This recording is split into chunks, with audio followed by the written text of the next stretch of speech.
Selamat malam rekan Brevet Online semuanya. Ketemu lagi kita di sesi kedua materi PPH pasal 21 atau 26. Ya, untuk sesi kedua ini saya awali contoh perhitungan PPH 21 atas gaji dan THR.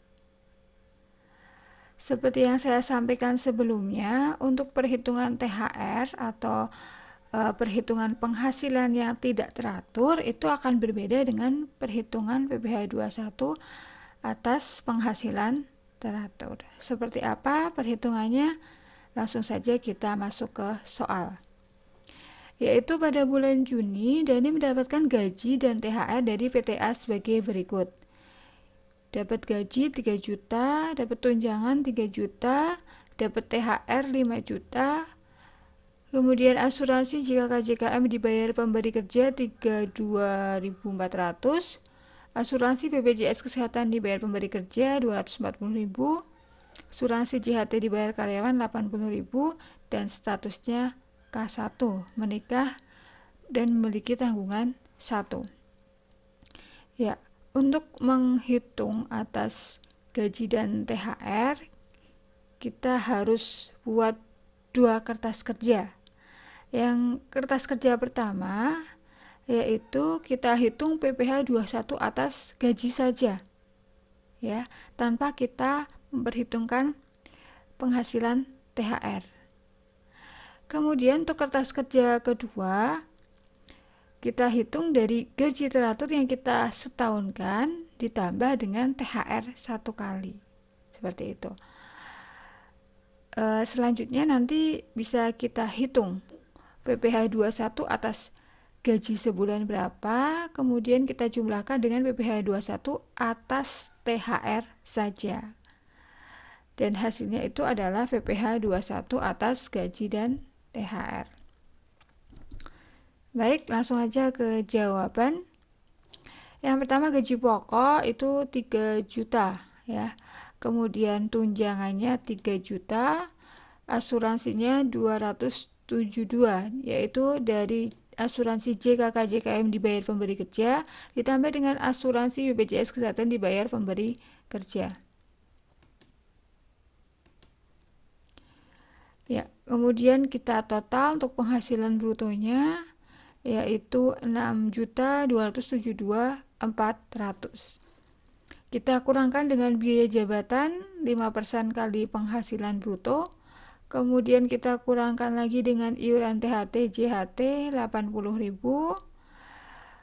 Kemudian dari penghasilan bruto kita kurangkan dengan biaya jabatan, kita kurangkan dengan iuran THT atau JHT. Hasilnya 5.878. Ini adalah penghasilan neto sebulan. Kemudian dari penghasilan neto sebulan ini kita setahunkan. Jadi 70.545 sekian. Selanjutnya kita kurangkan dengan PTKP. PTKP-nya K1 berarti 54 juta untuk diri wajib pajak sendiri, plus 4.500.000 untuk status kawin, dan plus 4.500.000 untuk satu tanggungan. Selanjutnya untuk penghasilan kena pajaknya dari penghasilan neto setahunnya dikurangi dengan PTKP. Baru bisa kita hitung PPH 21 terutangnya 5% kali PKP-nya. Dan untuk PPH 21 sebulannya dari PPH 21 terutang setahun tinggal kita bagi dengan 12. Baik, untuk perhitungan kertas kerja pertama saya kira nggak ada masalah. Perhitungannya seperti biasa. Selanjutnya kita langsung masuk ke perhitungan kertas kerja yang kedua, yaitu atas gaji dan THR setahun. Kita setahunkan semua atas gaji pokok, tunjangan, dan asuransi. Kita kalikan 12 semua. Ya, selanjutnya kita jumlahkan dengan THR. THR-nya dapatnya 5 juta ya, 1 kali THR. Kemudian kita jumlahkan, hasilnya adalah 80 juta sekian.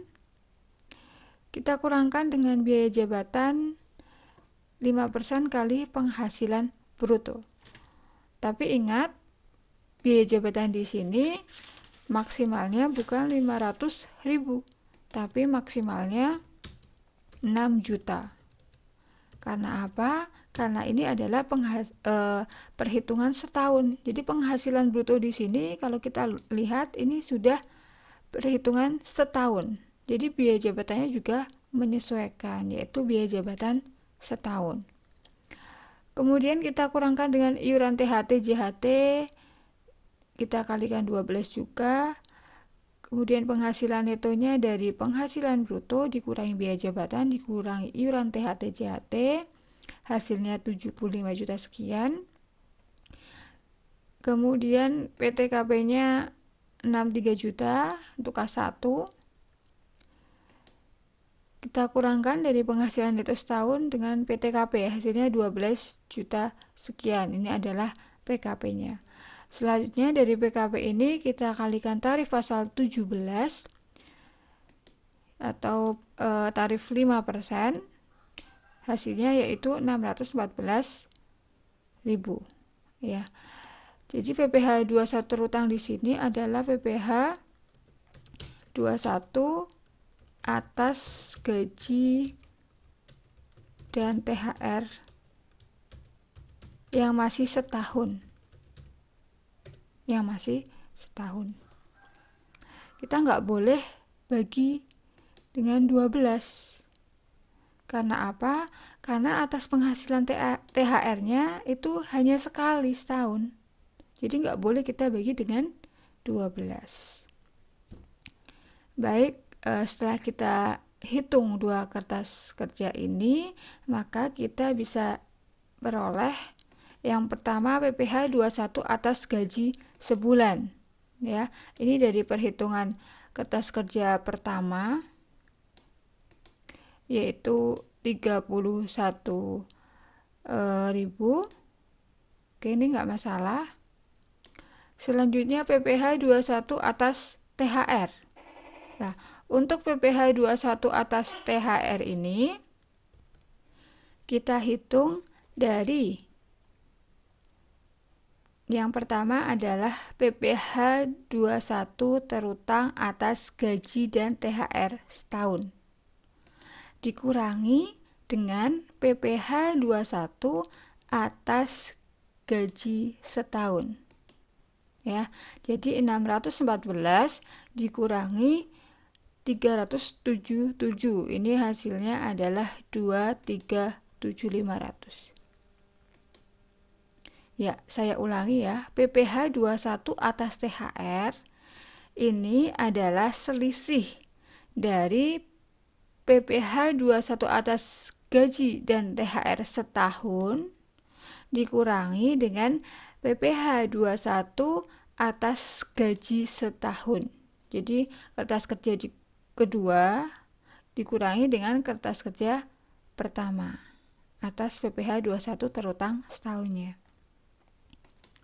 Ya, selanjutnya kita jumlahkan dari PPh 21 atas gaji sebulan plus PPh 21 atas THR sebesar 268. Ini adalah PPh 21 masa Juni. Ya, selanjutnya kita kembali ke slide, yaitu PPh 21 pegawai tetap dan penerima pensiun berkala. Itu perhitungannya terbagi jadi dua, yaitu yang pertama setiap masa pajak kecuali masa pajak terakhir ya, atau masa Januari sampai November. Kemudian yang kedua yaitu masa pajak terakhir atau Desember. Yang pertama untuk setiap masa pajak atau masa Januari sampai November saja, perkiraan penghasilan neto yang akan terima selama setahun yaitu dari penghasilan teratur sebulan dikali dengan 12 ya.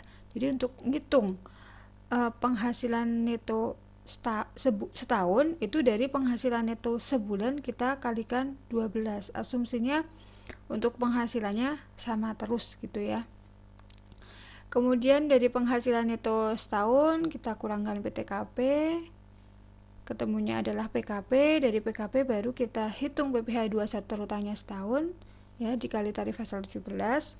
Baru untuk ngitung PPh 21 sebulannya dari PPh 21 terutang setahun dibagi dengan 12. Nah, kemudian untuk masa pajak terakhir, ini perhitungannya berbeda dengan masa-masa sebelumnya. Untuk masa pajak terakhir, itu kita harus tentukan dulu penghasilan bruto selama setahun, ya. Jadi dari masa Januari sampai masa Desember, untuk semua penghasilan brutonya kita total, dari gaji pokok, dari tunjangan, dari asuransi, dari bonus kalau ada, dari THR, jasa produksi kalau ada, dan lainnya, ya. Intinya semua penghasilan yang pernah dia terima itu kita jumlahkan semua.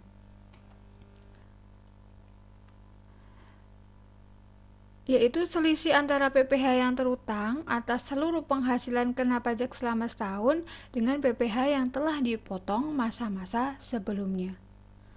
Jadi setelah kita tentukan penghasilan bruto selama setahun, ya, secara realnya dari Januari tambah Februari tambah Maret sampai Desember, itu kita hitung, kita kurangkan dengan biaya jabatan, kita kurangkan dengan iuran THT, JHT atau jaminan pensiun selama setahun. Ketemunya adalah penghasilan neto setahun. Nah, dari penghasilan neto setahun itu kita kurangkan dengan PTKP.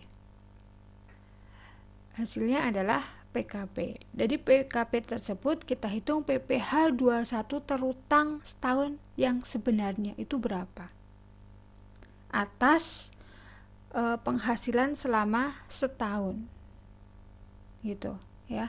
Kita hitung PPh 21 terutang yang sebenarnya.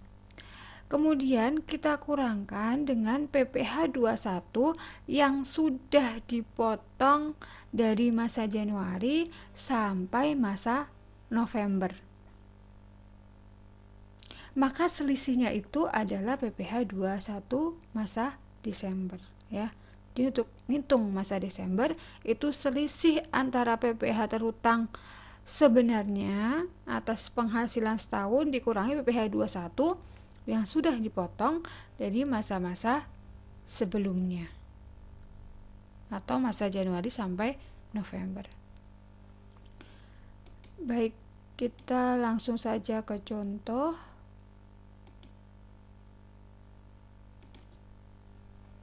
Ya. Ini adalah perhitungan PPh 21 masa Desember. Gaji yang didapat Dani dari PTB selama setahun sebagai berikut.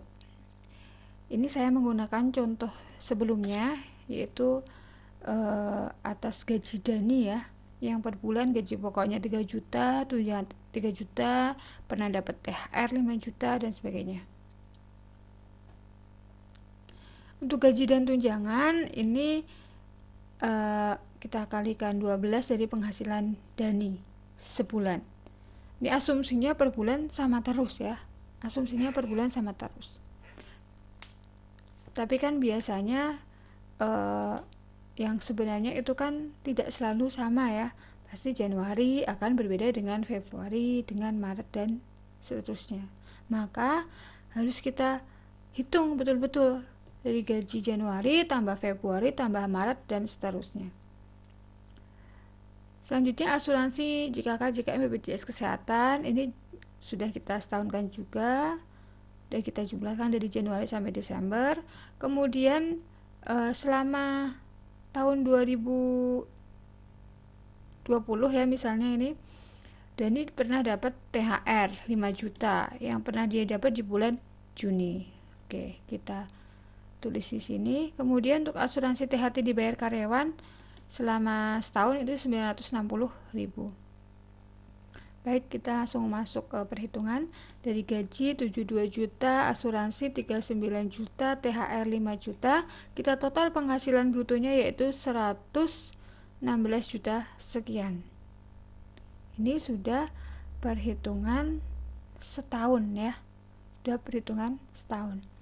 Maka biaya jabatan yang di sini ini maksimalnya bukan lagi 500.000, tapi maksimalnya 6 juta karena perhitungan setahun.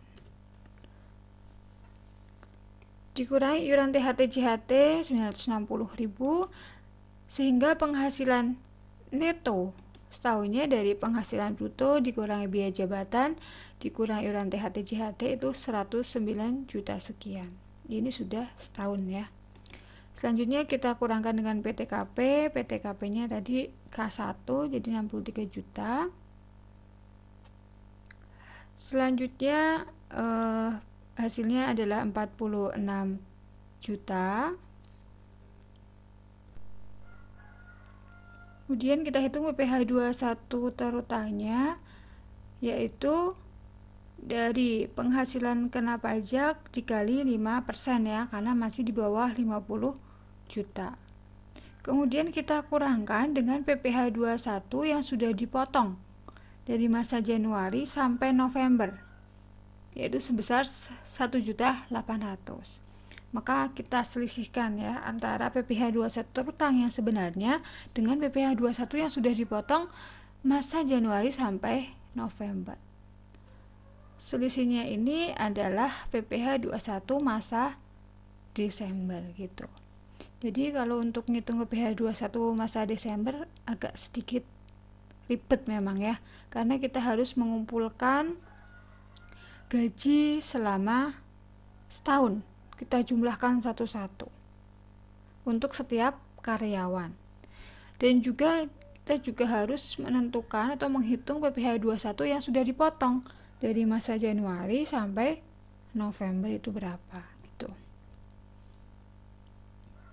Baik, ini untuk perhitungan PPh 21 masa Desember. Selanjutnya kita kembali lagi ke slide, yaitu menentukan penghasilan neto untuk masa perolehan penghasilan kurang dari 12 bulan. Jadi bagi mereka atau karyawan yang penghasilannya itu kurang dari 12 bulan atau tidak full selama setahun, maka ada dua treatment di sini. Ada yang disetahunkan, ada yang tidak disetahunkan. Siapa saja mereka yang masuk kategori disetahunkan? Yang pertama adalah wajib pajak orang pribadi dalam negeri yang meninggal dunia atau meninggalkan Indonesia untuk selama-lamanya. Yang kedua yaitu orang asing mulai bekerja di Indonesia pada tahun berjalan untuk jangka waktu lebih dari 6 bulan. Jadi orang asing bekerja di Indonesia sudah lebih dari 6 bulan. Kemudian yang ketiga ya adalah karyawan yang pindah cabang. Ya. Jadi dia pernah bekerja di pusat di Jakarta misal, kemudian dia pindah di cabang Jogja. Jadi pemberi kerjanya itu masih sama. Pemberi kerjanya masih sama. Maka itu masuk di setahunkan. Untuk tahu itu perusahaan cabang atau tidak, kita bisa lihat NPWP-nya. Biasanya untuk NPWP cabang belakangnya 001 gitu ya. Bisa dicek. Kemudian untuk treatment kedua itu tidak disetahunkan, yaitu yang pertama WPOP dalam negeri yang mulai bekerja pada tahun berjalan. Jadi dia mulai bekerja tidak dari awal tahun ya. Misal dia masuknya di bulan April, masuknya di bulan Agustus, masuk di bulan November ataupun yang lainnya. Kemudian yang kedua yaitu WPOP dalam negeri yang pindah kerja ke pemberi kerja yang lain. Kalau yang disetahunkan tadi itu karyawannya pindah cabang, pemberi kerjanya masih sama. Tapi kalau yang tidak disetahunkan ini dia pindah kerja ke perusahaan yang berbeda, pemberi kerja yang berbeda. Gitu. Nah, untuk dua jenis WPOP ini nanti treatmentnya tidak disetahunkan ya. Jadi untuk penghasilan netonya itu tidak kita kalikan 12, tapi menyesuaikan jumlah masa dia bekerja. Nah, untuk contohnya kita masuk ke contoh yang pertama dulu yang disetahunkan. Saya contohkan satu saja, yaitu untuk karyawan yang pindah cabang. Untuk contoh yang nomor 1 dan 2 nanti teman-teman bisa lihat di per 16 ya. Di situ juga sangat rinci menjelaskan skema perhitungan atas perhitungan PPh 21 nomor 1 ataupun nomor 2 ini.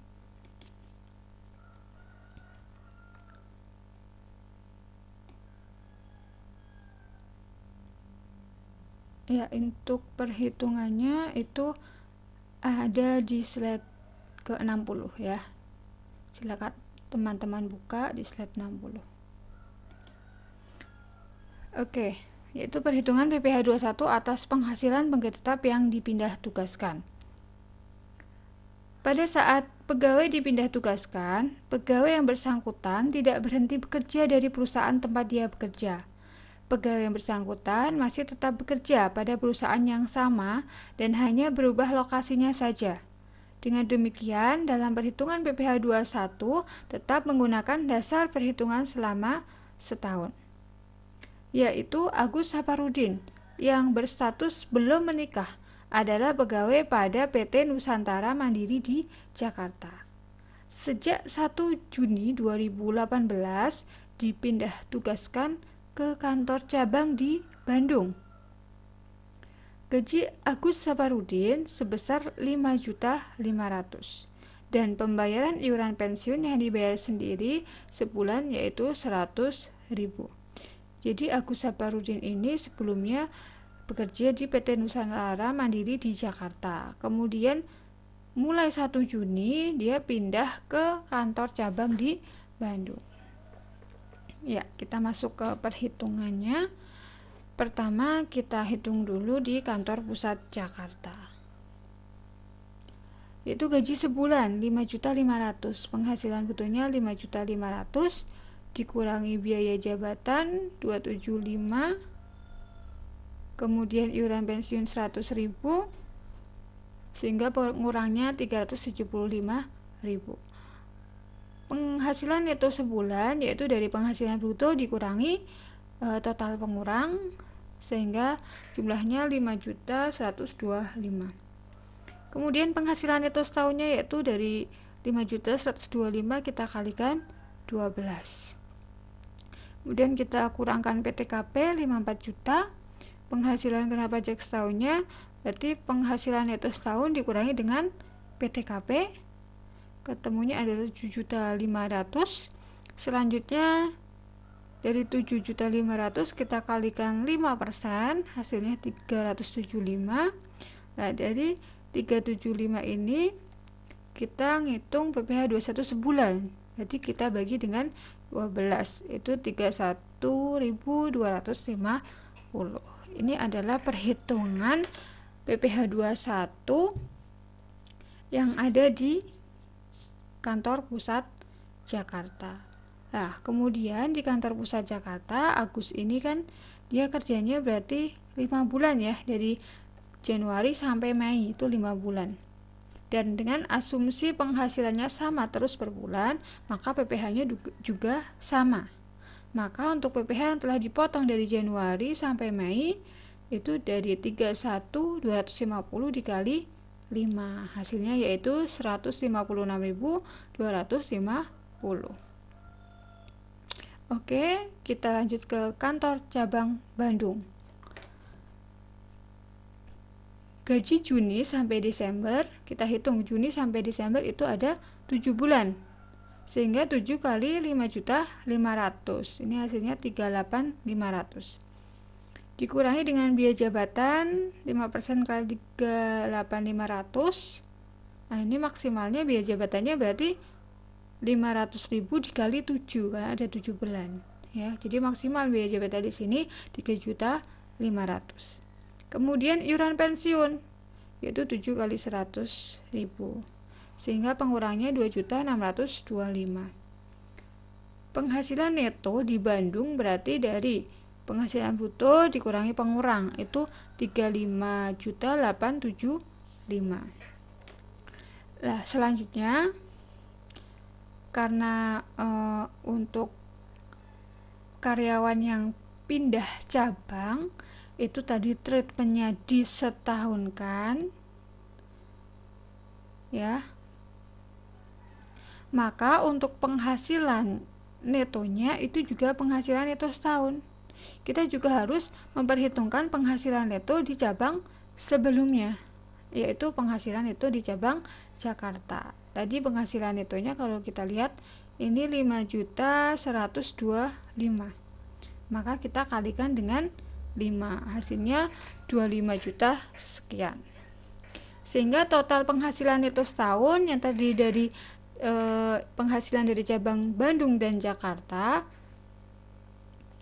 itu 61.500.000. Kemudian dikurangi dengan PTKP. PTKP-nya 54 juta, sehingga penghasilan kena pajak setahunnya adalah 7.500.000. Dari 7.500.000 ini kita kalikan 5%. Hasilnya adalah 375.000. Nah, karena ini tadi penghasilan netonya setahun, maka PPh 21-nya ini juga PPh 21 setahun. Ya. 375 ini adalah PPh 21 setahun. Nah, selanjutnya kita kan akan menghitung PPh 21 cabang Bandung ya. Tadi di cabang Jakarta sudah pernah dipotong 156.000. Jadi kita kurangkan di sini. 156.250. 375 dikurangi 156 hasilnya 218.750.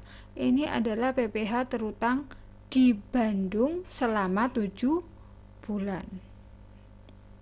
Ketika kita mau menghitung PPh 21 sebulan saja, maka tinggal dibagi 7. Maka PPh 21-nya per bulan untuk cabang Bandung itu 31.250. Ini hasilnya sama ya, karena penghasilannya juga sama per bulan. Tapi kalau penghasilannya berbeda, pasti PPh 21-nya juga akan berbeda.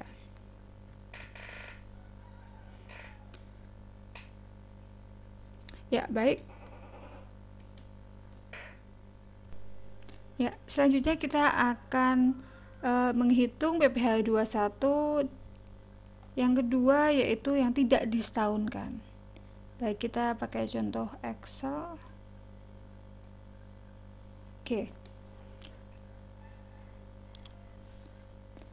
Yaitu perhitungan PPh 21 atas wajib pajak orang pribadi dalam negeri yang mulai bekerja pada tahun berjalan. Jadi mulai bekerjanya tidak mulai awal tahun tapi di periode berjalan. Sini yaitu Sahara.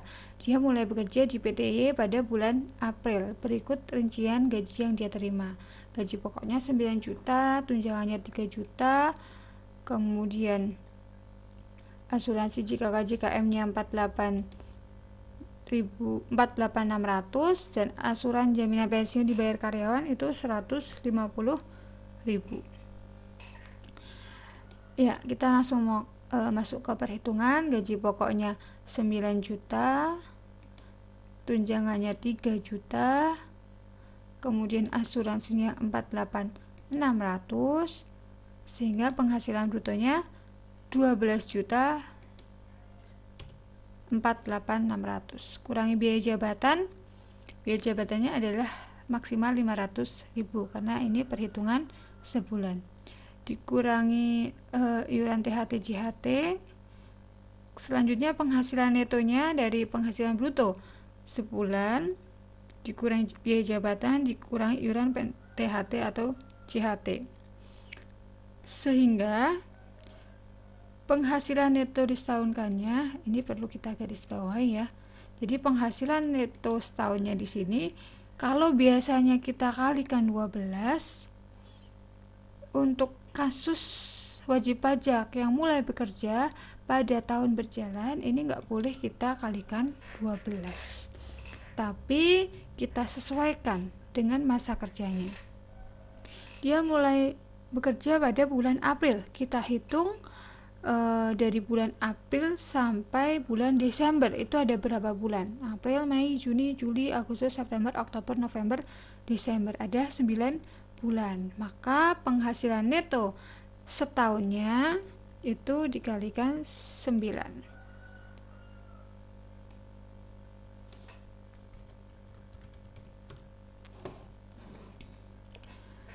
Baik, untuk PTKP-nya tetap PTKP setahun ya. Kemudian untuk penghasilan kena pajaknya dari penghasilan neto setahun dikurangi PTKP. Selanjutnya kita hitung PPh 21 terutang setahunnya dari penghasilan kena pajak dikali 5% karena masih di bawah 50 juta. Oke, selanjutnya untuk hitung PPh 21 sebulan ini juga sama ya. Kita bagi dengan 9. Karena tadi penghasilan neto setahunnya kita kalikan 9, maka untuk PPh 21 sebulannya juga kita bagi 9. Ini bagi 9. Ini dikali 9. Ya. Jadi seperti itu ya untuk perhitungan PPh 21 atas wajib pajak yang mulai bekerja pada tahun berjalan. Ini misal tahun 2019, ngitungnya dari bulan April seperti ini, nanti di bulan Mei, Juni sampai November juga seperti ini. Penghasilan neto setahunnya dikali 9 terus ya. Ini misal tadi bulan April ya, April. Nanti di bulan Mei juga sama persis perhitungannya untuk penghasilan neto setahunnya dikali dengan 9. Nah, dikali 9 sama. Sampai November seperti ini terus gitu. Baik, itu untuk contoh WP yang bekerja pada tahun berjalan. Selanjutnya contoh treatment tidak disetahunkan yang kedua yaitu WPOP yang pindah kerja ke pemberi kerja yang lain ya, atau karyawan yang resign atau berhenti bekerja. Nah, untuk PPh pasal 21 ini mereka disebut resign atau berhenti bekerja ketika dia mendapatkan gaji terakhir gitu. Jadi kita harus tahu. Jadi kita harus update per bulannya siapa yang mendapatkan gaji terakhir di bulan ini gitu. Yaitu Budi bekerja pada PTC tahun 2010. Kemudian bulan Mei 2020 Budi berhenti bekerja. Berikut penghasilannya Budi selama tahun 2020. Gaji pokok per bulan itu 6 juta, tunjangan per bulan 2 juta, asuransi BPJS per bulan 210, asuransi THT JHT per bulan 170, PPh 21 yang sudah dipotong atau dilunasi per bulan 250.000. Ya, ini asumsinya per bulan sama terus dari penghasilan, tunjangan, asuransi sampai PPh 21-nya sama terus. Kemudian kita hitung gaji pokoknya berarti kita hitung dari Januari sampai Mei. Ya, jadi untuk perhitungan WPOP yang berhenti bekerja ini hampir mirip dengan perhitungan PPh 21 masa Desember. Jadi kita hitung penghasilan yang pernah dia terima sampai terakhir dia bekerja. Dalam hal ini sampai bulan Mei. Ya, dari gaji pokok, tunjangan dan asuransi. Kemudian kita total penghasilan brutonya yaitu 41 juta sekian. Kemudian kita hitung biaya jabatannya 5% kali 41 juta. Itu hasilnya 2.052.500. Nah, untuk biaya jabatan di sini ini maksimalnya 2.500.000. Karena kalau kita lihat di sini dia bekerjanya 5 bulan. Jadi 5 bulan kali 500.000 itu 2.500.000. Itu biaya maksimal yang bisa dikurangkan. Kemudian iuran THT atau JHT 850.000, sehingga penghasilan neto setahunnya yaitu dari penghasilan bruto dikurangi biaya jabatan dikurangi iuran THT JHT.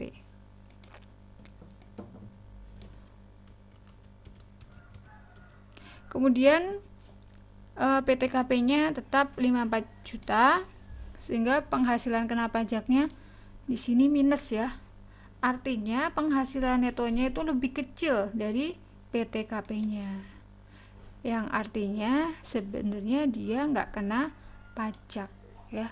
Sebenarnya untuk Budi ini atas penghasilan Januari sampai Mei dia nggak kena pajak harusnya, tapi ternyata sudah terlanjur dipotong. Jadi masa Januari sampai April ya, Januari sampai April berarti 1 juta, yaitu tadi per bulannya 250, berarti 250 dikali 4 itu 1 juta.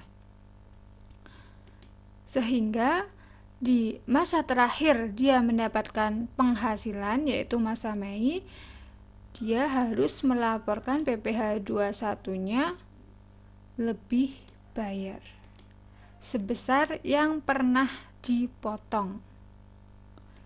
Nah, dipotong 1 juta. Jadi 0 dikurangi 1 juta itu minus 1 juta. Ini artinya lebih bayar. Nah, jadi nanti kewajiban perusahaan ketika ada karyawannya yang lebih bayar, yang pertama dia bisa melaporkan PPh 21-nya lebih bayar, dan lebih bayar ini bisa untuk mengurangi PPh 21 karyawan lain gitu.